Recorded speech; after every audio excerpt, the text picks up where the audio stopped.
Let's talk about the paradox of anti-racism. Yes.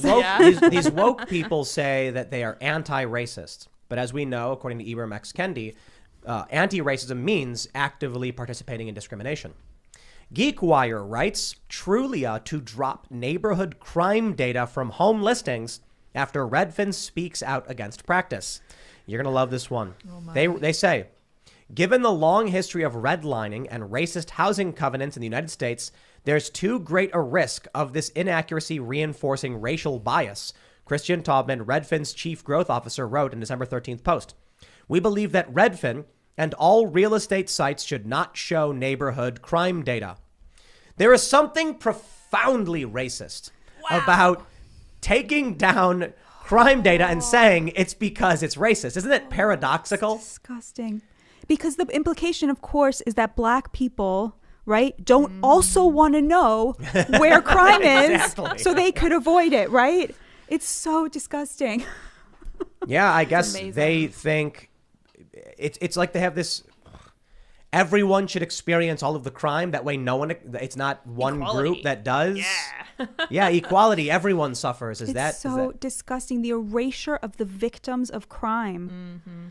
Like it's because it embarrasses white liberals that the perpetrators of these violent crimes are people of color. That embarrasses them, right? Because it doesn't fit with the anti-racism where black people are the oppressed and white people are the oppressors. They are willing to erase the victims of these crimes, children being gunned down in their neighborhoods every day, and no one will talk about it. The issue with crime in big cities and in this country is always poverty. Mm-hmm. You take a look at impoverished white neighborhoods, you'll see a high level of crime. You take a look at black neighborhoods, impoverished, high levels of crime.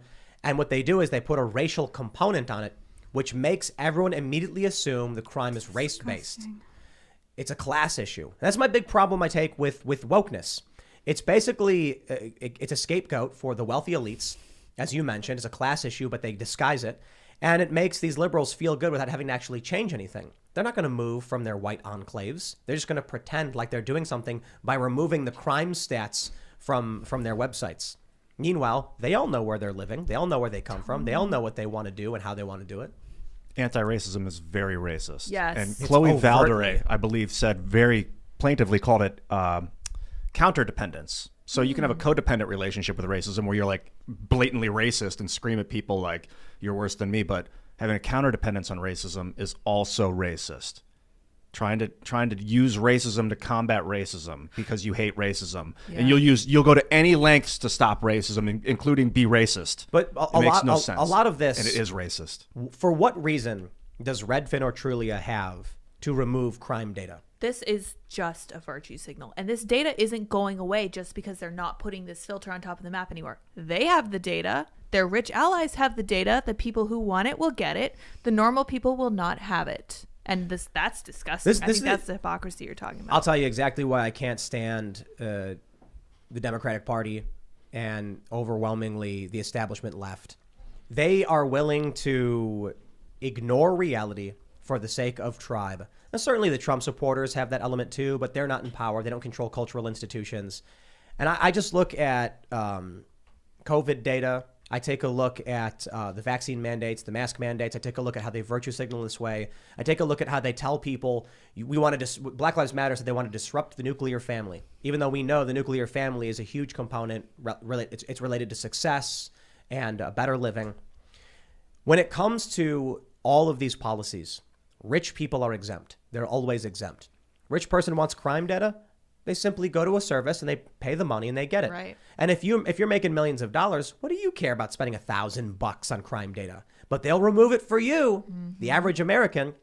When it comes to vaccine mandates and mask mandates, rich people don't got to worry about it. When it comes to air travel, oh no, everybody's got to wear their mask. They want to fly in planes. Joe Biden says maybe we'll do a vaccine mandate for air travel. The rich person says, let's take private. Why do I care? It's always something negative for the poor and the working class.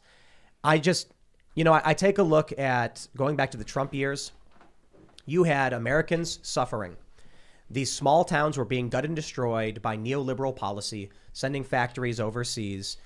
And then when these people said, we need help, and many of them wanted Bernie Sanders, Hillary Clinton wins, they say, okay, we'll take Trump.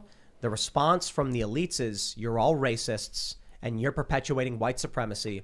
And this is where we are today, the aftermath of all of this fake virtue signaling garbage. Yeah, this article reminds me, it's kind of similar to what happened on The View in 2015 when we had Kelly Osbourne said, we can't kick the Latinos out because who's going to clean our toilets?